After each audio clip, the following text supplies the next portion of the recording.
Hey, I'm Steph. I'm a motivator, creator, small business owner, and educator. I'm a lover of all things health, spirituality, inspiration, and business. These are just a few words to describe me, along with passion, grit, and resiliency.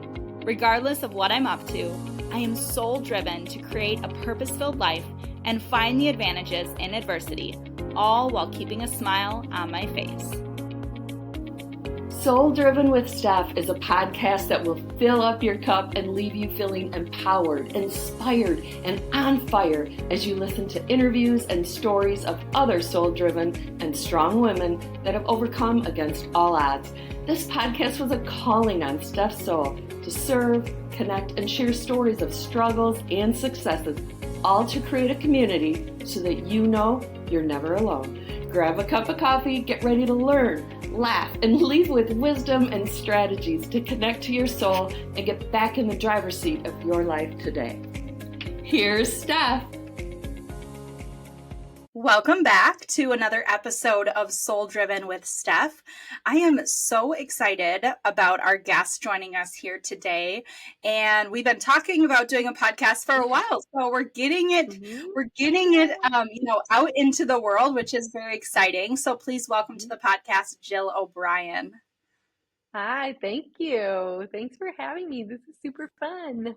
Yes, I am super excited to just learn more about you and your backstory. I know we're kind of more recent contacts, so let's start there. Tell us about you, your backstory, and how you got into the industry that you're in. Sure. My name's Jill O'Brien. I am a physical therapist.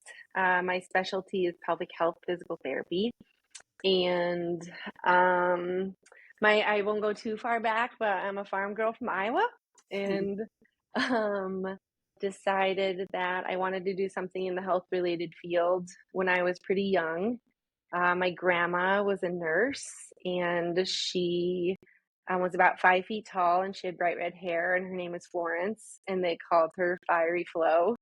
And she just was just a little firecracker, and was very opinionated and told a lot of the doctors what to do. And I just thought that she was just a total badass, and if I can swear on the podcast, but I just thought she was just such a cool person way back then, being a strong woman in the healthcare industry.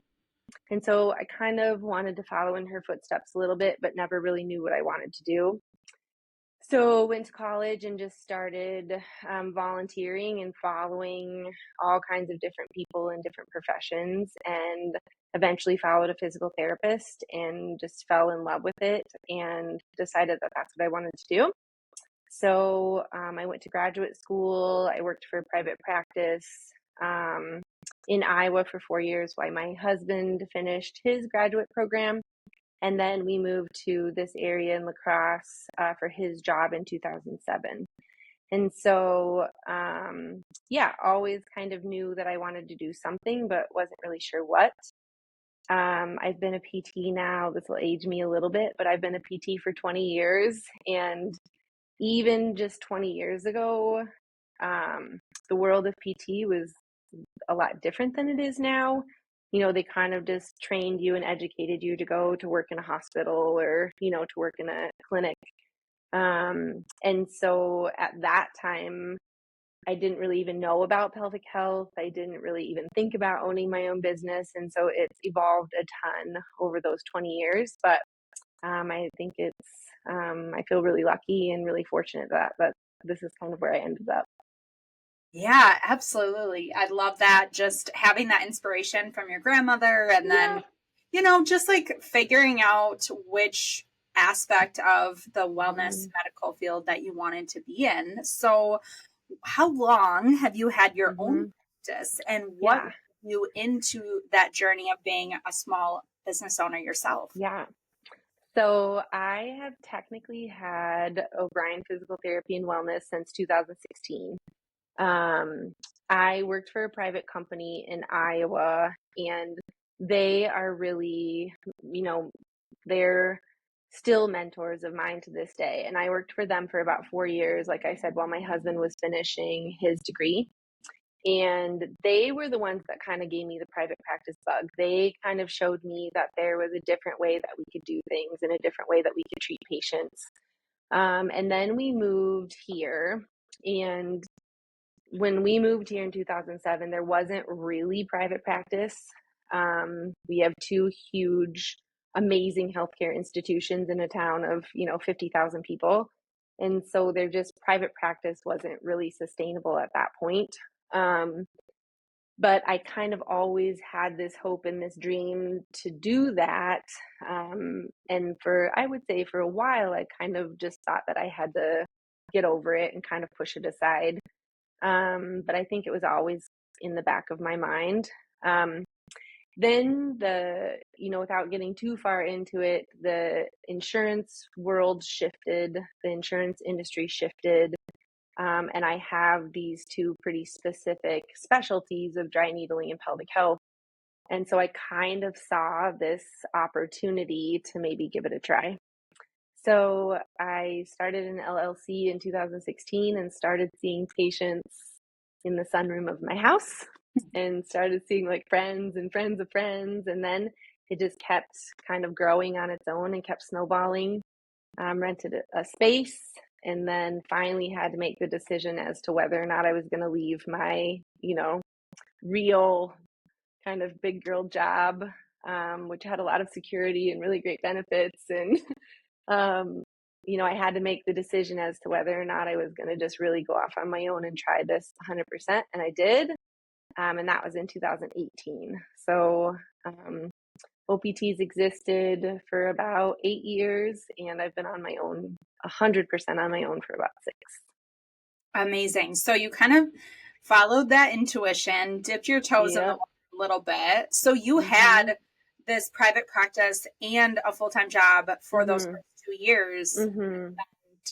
So was there a 4-year-old defining moment where you were like, okay, this is the time to make the jump?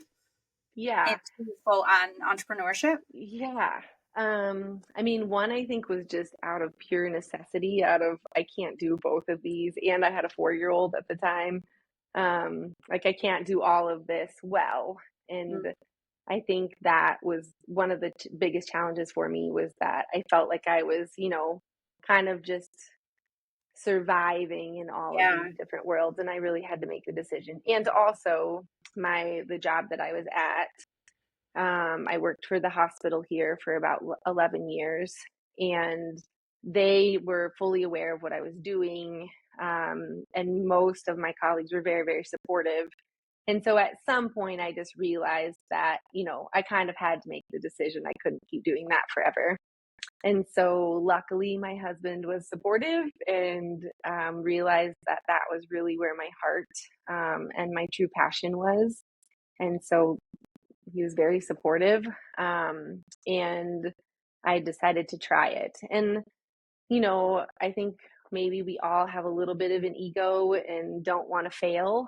And I had to ask myself some pretty hard questions before I left. Am I willing to go back, if this doesn't work? And, I was hoping that that wasn't going to have to happen, and it didn't.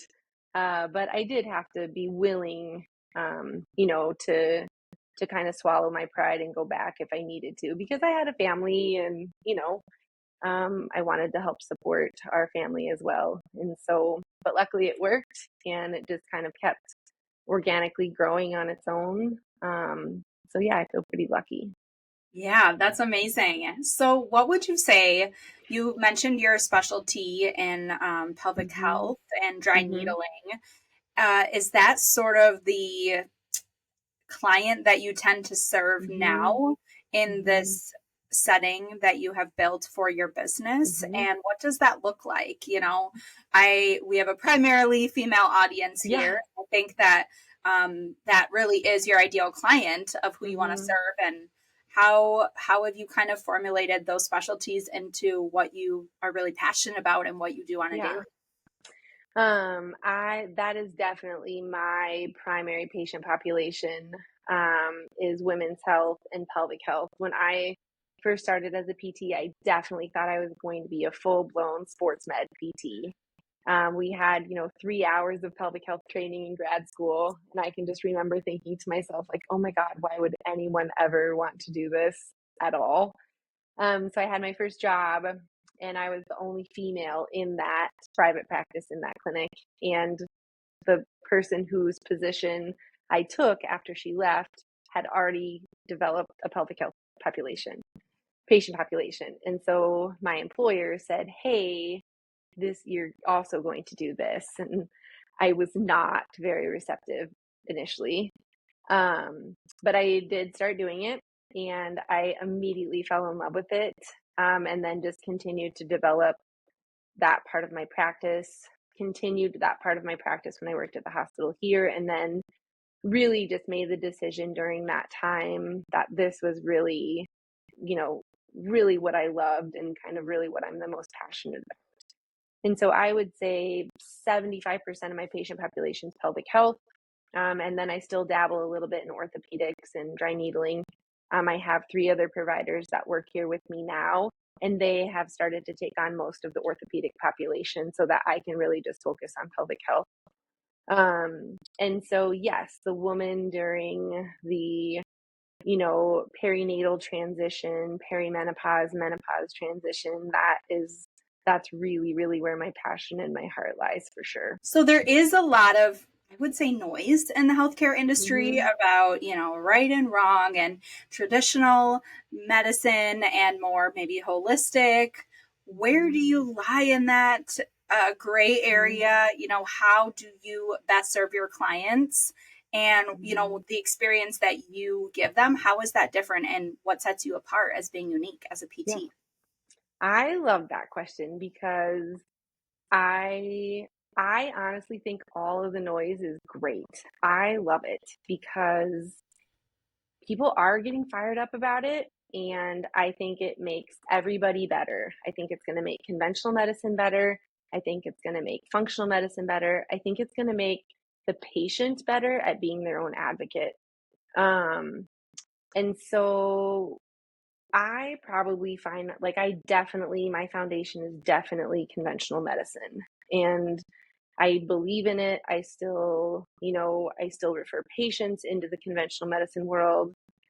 But one of the primary reasons that I left was because I knew that I could offer my patients something different and just a different approach to care, because I don't think that there ever should be this like polarizing, either or.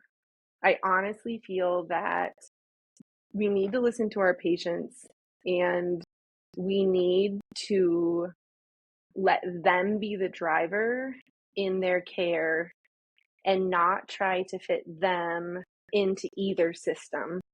And I feel like that is really what has happened over the years, unfortunately. And so I feel like this mix and this blend of, whether you want to call it conventional medicine, functional medicine, holistic medicine, I really do honestly feel like it's just this blend that's going to be the best for everybody.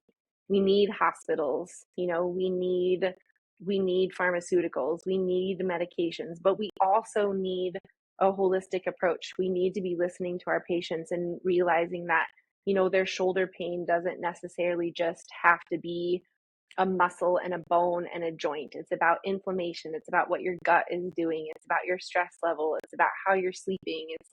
It's what you're putting in your body. And so I honestly feel that kind of a blend of all of that is the best approach. But we really just listen to our patients and we really let them be the primary driver. But it is really cool how if you get away from that kind of compartmentalized approach, it's really cool to see the benefits in the patient. It's really cool to see how much better they can get, how much faster that happens. And then I think one of the coolest things that we get to see here is we might have a patient coming in for pelvic health issues or for back issues or for shoulder issues. And we start talking to them about those things. And then they come back and they'll say, I'm sleeping better. I have more energy. I am pooping better. And so it's really cool that when you start to just peel away some of those layers, how many other things also can get better and also can improve. Yeah, I love that. Just like, and I think really that is a holistic approach. You're Is, right, exactly. like we've Yeah, come to know because that's kind of a holistic buzzword as, right now. Yes, yeah, as yeah, being like I alternative love that. kind of. But Yeah, I think holistic really is like the best of both worlds, combining them. totally. Of course, there are absolutely moments where we need a more Mm-hmm, traditional, conventional approach, and there are moments mm-hmm. where that might not be the best approach, Right. and maybe we need to get to the root issue, Mm-hmm, which could be far beyond, just right. the surface level injury. So I'm Mm-hmm, sure you see that in, pain mm-hmm, and mm-hmm, people having, like you said, an isolated injury, but maybe mm-hmm, it's really stemming from something else. And once you fix and get down to that root cause, you see all of these other amazing transformations happen in their life. And I think it really is so much more than just quote unquote like fixing an injury, right? yeah. So maybe talking to a little bit of your maybe exercises that you use or the strategy that Mm-hmm, you use to get people, not that so they're just functioning better and like mm-hmm. fixing an injury, but I would assume it really comes down to living life better, Yes. being able to do the things that you love. You're a very active Mm-hmm, person, active lifestyle as well. So how does mm-hmm, that approach maybe differ than just, fixing the problem, mm-hmm, so that you're kind of in that, bare minimum mm-hmm. movement still, but like trying to get people beyond that? Yeah. So we talk about it like sometimes we use the word lifestyle medicine or a multi-system approach. And typically, when patients are coming in with pelvic health issues, they might be having incontinence or constipation or pain with intercourse. They might be coming in postpartum, abdominal surgeries. And so, really, it's about, I mean, honestly, the first visit, 75% of the initial evaluation is just listening. It's listening and letting them tell their story. And I had, my mentor tell me once, if you just listen to your patient, they will tell you what's wrong. And I know that sounds kind of obvious, but really, like if you just listen to them and you listen to what they're eating and you listen to how they're sleeping, and you listen to what they're doing with their bodies, or what is their trauma history. So, have they had broken bones? Have they had sexual trauma? If you just listen to their layers, you can help them to kind of peel some of them back. And so we like to use, Chelsea came up with what we call the wellness wheel. And it's really regardless of what you're coming in with, we show people that all of these things about our life are interconnected. So, sleep, nutrition, stress, and then obviously the physical component. But the physical component is only just really like a cog on the wheel, it's a very small part, and so if you're sleeping better, you won't feel like you need as much coffee in the morning, which is not going to increase your cortisol levels. It's not going to irritate and so it's just like, Yeah. as you start talking to them, you can just see these kind of light bulbs going off in their mind, like, oh. And so we just really like to say to people, small steps, subtle shifts, big changes. Like, it doesn't have to be this big, overwhelming exercise program. It's really just starting to make these little tiny shifts in your life. And when you do that, it can just result in these really cool big changes. And like I said before, changes that they weren't even necessarily expecting. They were coming in for one thing, and now all of a sudden they're saying that these other things are better too. And that's when I think people really start to realize, wow, this wasn't just an isolated, compartmentalized injury. It really was, more of a systemic issue that when you fix that root cause and when you fix that kind of underlying systemic issue, lots of things improve. Yeah, it's like that positive domino effect Yeah. of Yes. seeing change. I love that. What was it? Small steps, subtle shifts, big changes. Mm-hmm. Oh, I Mm-hmm. love that. That's Thanks. awesome. It's kind of Yeah. our little tagline. Yeah. Well, and that is truly how you create big Mm-hmm. change and transformation over time. It's not by taking on, the big overwhelming Totally. tasks or changes that you have to Mm-hmm. make in your lifestyle. It is truly really getting down Mm-hmm. to like the small steps and the 1%, right? Getting a little Totally. bit 1% improvement over I time love that. adds up a lot. So you see a lot Even of, yeah, go ahead. it really is too, like, there are some times when patients come in where you're like, listen, you have to make this big shift or something bad is going to happen, right? Mhm. But that's very rare. It's more about, we see people who have tried that before. They've done these like big, huge overhauls of their diet or like, these big, huge programs, and it's not sustainable. And so it's like that might help in the short term, but really it's like they have to start with that kind of unpeeling from the bottom up in order for it to kind of result in more long-term changes. Yeah, and I've always felt like that has been my personal approach and what I've tried Yeah. to practice myself and preach to other people when it comes to their health and wellness. It's not about, losing Yeah, quick weight. It's about sustainable lifestyle changes. And exactly. those sustainable changes are what is going to last over time to create a Mm-hmm. healthy lifestyle. I think Mm-hmm. we forget that it is a long-term game Mm-hmm. to be healthy. It's not about, doing it in a short amount of time or on a Mm-hmm. deadline, or maybe you have certain goals that are specific to a time frame, but how can you honestly maintain that level of wellness Mm-hmm. for the rest of your life? Totally. We forget how, it's not a quick fix, and Mm-hmm. we are trying to make a lifestyle change, not just, I'm going to do this fad diet, or I'm going to do this crazy Right. exercise regimen to lose the weight for this wedding that I'm in. And Mm-hmm. then what? Right. Totally. Trying to figure out like how to actually make changes that are going to last a Mm-hmm. lifetime. Yeah, and we talk a lot about like, okay, this is short game, this is long game. Like, right, short game, yes, do we need to get you out of pain? 100%. So, like, these are things in the short game that we want to have you do. And these, exercises or modifications to your diet or something, it is going to be a little bit harder to stick to it because that is more the long game. And so trying to get them to understand that, yes, these are things and action steps and short game things that you can do to feel better. But these are the things that will keep you out of here. I always tell my patients, I don't actually ever want to see you again. Like the goal would be to like never get to see you again unless, Yeah. I run into you at the grocery store. Trying to get them to understand that. Yes, I love this conversation. Just health and wellness. We can all implement more ways and strategies to become healthier in our life. Let's shift a little bit to the business side of things. Okay. What do you currently love most about your Mm. business and or being in the industry that you're in? I would say probably first and foremost, I love the flexibility. I love the flexibility for my personal life, but I also love the flexibility of being able to treat the patient how I feel and they feel is appropriate for them.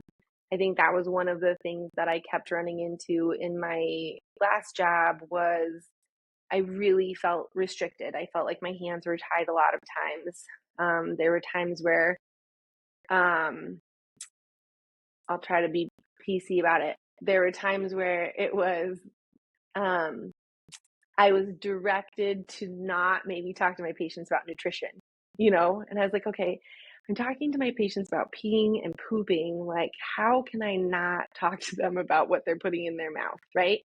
But again, it comes back to that. Like, our healthcare industry has become so compartmentalized. And so I think one of the best things about the business that I have is that we do have that flexibility. And I will be 100% honest, the personal flexibility is awesome as well. I have a 12-year-old son, and if he has an event at school or something, or we want to leave on the weekend, as long as I have enough notice, I can definitely have more of that life balance. And There are times that my business has taken me away from him. But I would say the vast majority of the time, my business has allowed me to be with him more often. And that was, one of the reasons too why I did this was for some flexibility. And so, yeah, I would say also just being able to work with the team that we have built, and being able to add the people that we feel would complement each other the most, and just having maybe a little bit more control over that. Yeah, for sure. And I know that's probably something anyone can relate to when you're working in an industry where there are pretty much always going to be these boundaries of Yeah. what you can and cannot do. To me, that was also a appealing piece of entrepreneurship. Yeah. I was going to become a high school teacher, and I love I didn't teaching, know that. as you know, but Yeah. I just knew that I had all these ideas and visions of what that would look like. And I knew that I wasn't going to be able to necessarily carry all of that out. But I knew entrepreneurship would allow me to do that. And it's like almost unlimited possibilities, Right. good and bad, right? Yes. For the visionary dreamer. But I would say primarily good, because Right. you get to decide, how much time, energy you want to put into this thing. And also, when is that kind of point where you need to pull back and, go do the family things, and to be able to check out and get away. That was a huge driver, for even my own parents to be entrepreneurs, was they wanted to be there at every single sporting event, after school, extracurricular, and it really did allow for that. So I 100% agree. That's one of the best things about entrepreneurship, but there are also challenges, of course. What would you say has been one of the biggest challenges you've faced in your business, or pivots that you've had to make over the years? Yeah. I would say one of the biggest challenges was just knowing when and that I could ask for help. Like I said, I didn't really have a lot of I had no business education at all before I started this. And it kind of just snowballed. I kind of thought I was just going to rent a room somewhere and be on my own. And it just kept growing and it kept snowballing. And I think because of the way that it started, I didn't necessarily go into this with like this huge projection and huge business plan. That was challenging because there was a couple of times over the last 8 years where I almost felt like I had to start over, or I wanted to start over on the business side of it. And so they were all just, kind of learning opportunities. Luckily, my sister and her husband own a business. Actually, I have two sisters who own businesses, and they were very helpful. And one of my sisters said to me once, every entrepreneur, in no matter what industry you're in, every entrepreneur at some point has wanted to start over. Like, if I could start over and do it differently, this is the way that I would do it. She's like, that's a part of the gig. Get over it. And I was like, okay. So as long as I knew that that there wasn't something wrong. And so, another one of the pivots I feel like that I had to make was I really had to learn how to set boundaries. Because I did not have any at first. When you're starting a business, you kind of do whatever you need to do. And I was seeing patients on the weekends and at night and in the early mornings, and it was taking me away from my family. And also with, some like other colleagues and people that I was potentially going to collaborate with, I didn't have boundaries, and I kind of got myself into trouble a couple of times. And when I kept self-reflecting on all of these things, it was because I didn't necessarily think I wasn't giving myself enough self-worth. I wasn't confident that I was going to really be able to build what I wanted to build. And it literally was like 2 years ago when I finally woke up and I was like, oh, wait, like I did it. Like, I kept waiting, like, oh, when this happens and when this happens and when this happens. I was like, wait a second. Like I have the business.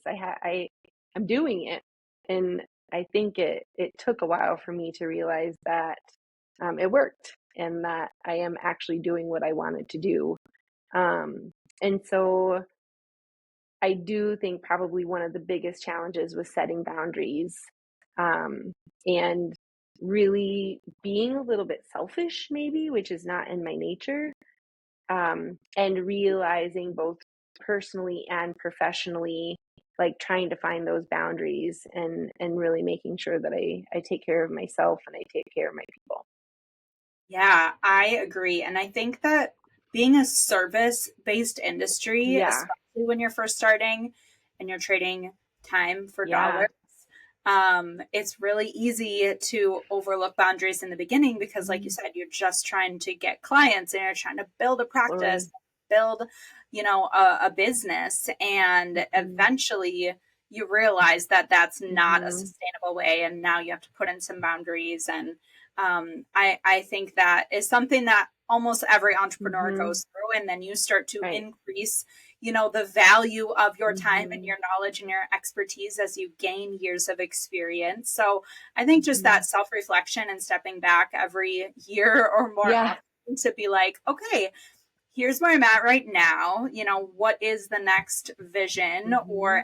like you said, you realize I've actually done a lot of the Right. things that I set out to do. Hmm. So maybe now it's taking my Hmm. time back, building a Hmm. team, focusing on, the overall mission vision so that you can continue to grow without necessarily pouring more hours Hmm. into your business to Exactly. do that. What Hmm. was the point for you when you decided? Because it sounds like you started as just a solopreneur and then you grew Hmm. a practice and a team. What was that point of needing to bring more people on to help support your dream? Yeah. So actually I hired my first employee during the pandemic, which was a little scary because I'm a health Yeah. related business.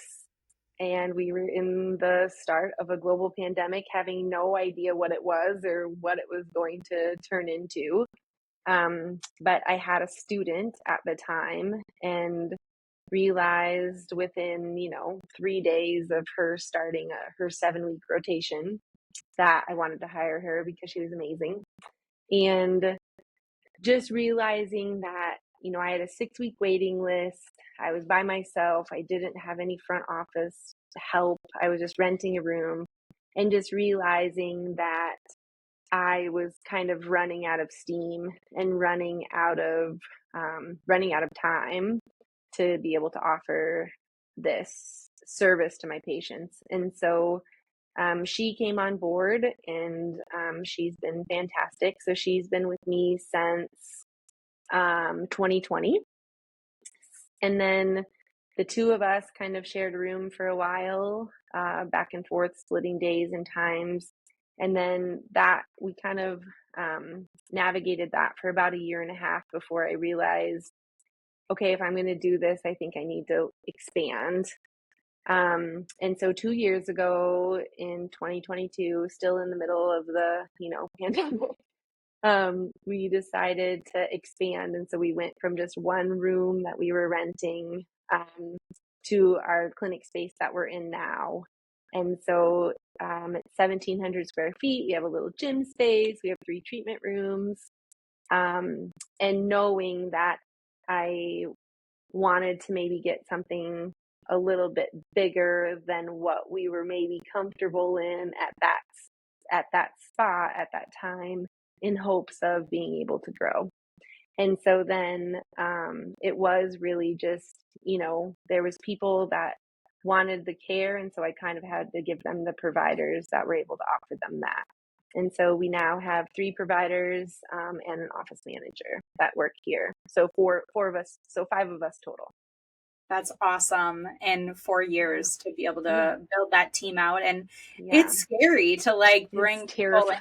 in because you're just hoping you make it yourself the first few Totally. years. And then you're like, okay, but I need help because I can't do it all myself Yes. now. And it's a pressure. Like now, not only But, am I taking care of myself and my clients, but I'm hmm, taking care of these people on my yeah. team. But at the same time, for me, that is one of my favorite parts of a small business Mm-hmm. ownership is building a team of people that, Mm-hmm. really believe in the mission and the vision, because it Mm-hmm. does make a difference when you It feel like does. you're not in it alone and you have Mm-hmm. people behind you that are there to rally and Yeah. push you and challenge you. Like even getting a Mm-hmm. bigger space, I'm sure was a scary step, but you knew Mm-hmm. that it was going to be the push you needed in order to Yeah. grow and expand Mm-hmm. in new ways. So Yeah. I love it. So what is next for you personally, professionally? Yeah. What's exciting you? Honestly, like the last 2 years, building the space and really kind of growing our team, it was a lot. I mean, that like whole process of having a physical space, but then like you said, having these people that you're kind of responsible for now. I feel like we are just in just this awesome, great, sweet spot right now. And so honestly, um, my goal over the next probably year is just to really support them and just really feel good about kind of being in the place that we are right now. Um, More than likely, at some point, we will probably add another pelvic health PT, like pelvic health or ortho PT at some point. But really, we're just all really, we just, we're just all really good right now. And so, my goal now, as much, if not more, as the business owner, as the PT, is I want to help support them. Like, I want them to all feel like they can grow and expand and do things that they want to do. And I kind of want to just sit back and support them in doing that. I'm starting a podcast, which we've talked about. So thank you Yay. for the push. And so I'm trying to also maybe just do some things for fun Mhm. because my level of stress has been pretty significant over the last couple of years. And I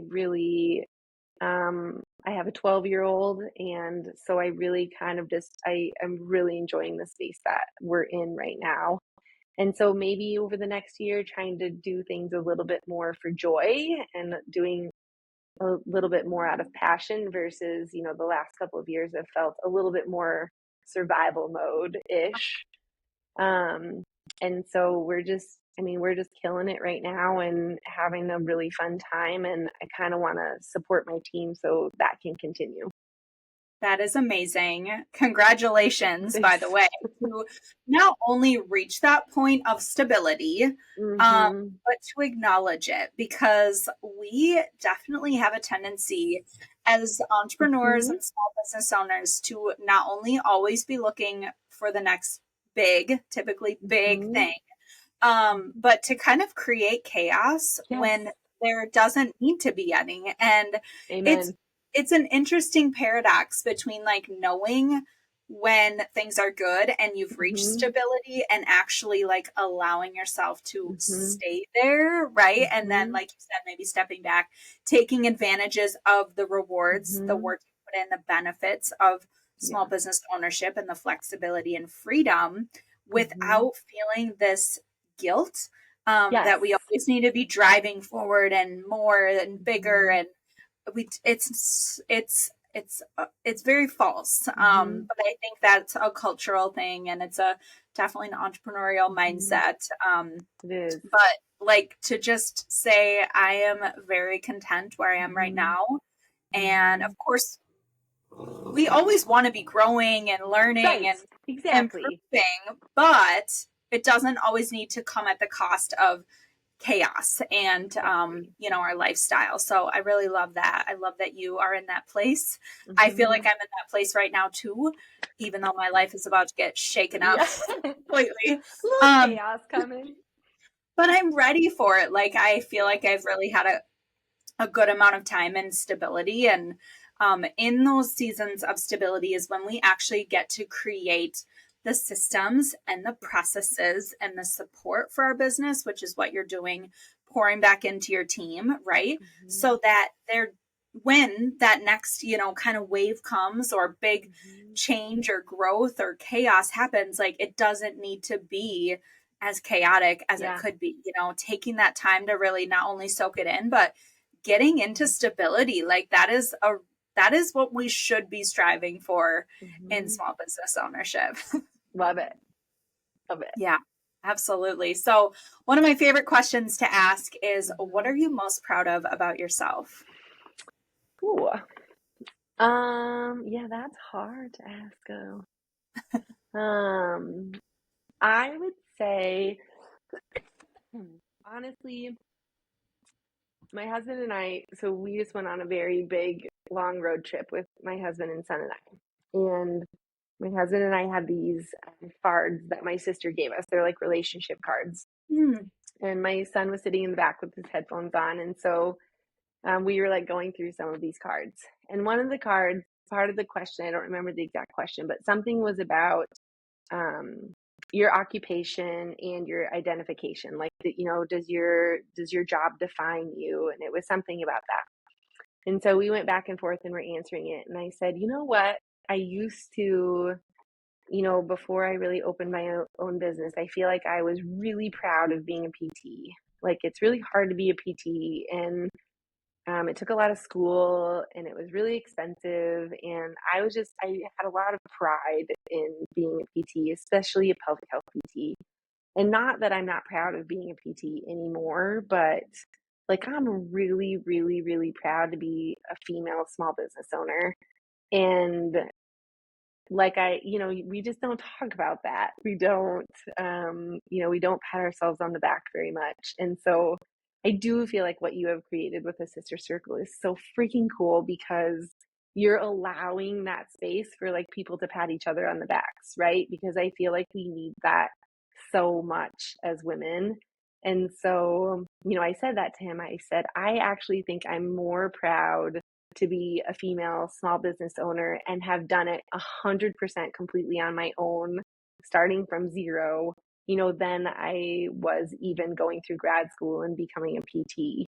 And he's like, I totally agree with you. And it was really cool, because I think it was the first time that I had actually acknowledged, like, A, that I was proud of myself, and B, that what I did was freaking hard, and it is hard. And I think, we do need this community of people to continue to remind us that we're amazing and what we're doing is hard, and it's making the world a better place.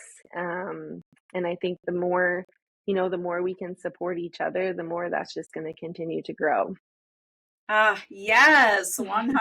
And I am so right there with you. I don't think that we celebrate it enough. I don't think that Mm-hmm. we acknowledge enough that, like, the fact that you completely solely rely on yourself to make Mm-hmm. a living, and not just a Mm-hmm. living, but to provide for your family and do what Mm-hmm. you do every single day, alongside trying to figure out all the, craziness of entrepreneurship and serve your Mm-hmm. clients. I mean, it's amazing. And that is a huge feat in itself to be able to do that. And that's why most people won't Yeah. necessarily take that leap to leave the safety Mm-hmm. of, maybe it is the clinic for the Mm-hmm. traditional PT or whatever that is. Like, it's a big, scary leap. So the fact that you've not Mm-hmm. only done that, but you've thrived and you've figured out a way to find that sense of stability and freedom that, it Mm-hmm. promises us is amazing. Right. So I am very proud of you as well. Thanks, Steph. I'm proud of you too.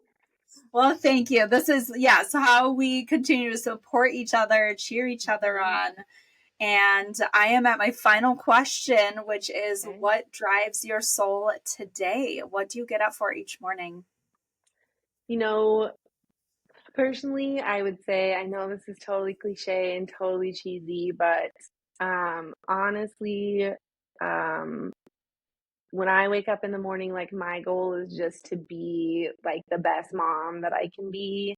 We all know raising a kid, especially in this time, it's hard. And when you're being pulled between, having your own business and being a mom, Like, I know I've made a lot of mistakes, and I was, this is stressful, like building this business. But to see him, make comments about being proud of me and him having pride in what I have built has been really, really cool. And so I also think that being in the position that I am with my business now, where I can take a deep breath and I can spend more time with him and really quality time, I am just so comfortable saying, like, I'm okay for the next year, just kind of simmering and just sitting and enjoying this so that I can really enjoy him and kind of be the best mom that he deserves. Professionally, honestly, it's my patients and my team and being able to offer both of them, like our community, our staff, our patients, something different. One of my, kind of my least and most favorite things that I hear my patients say is, no one has ever explained this to me before. Like, no one has ever talked to me like this before.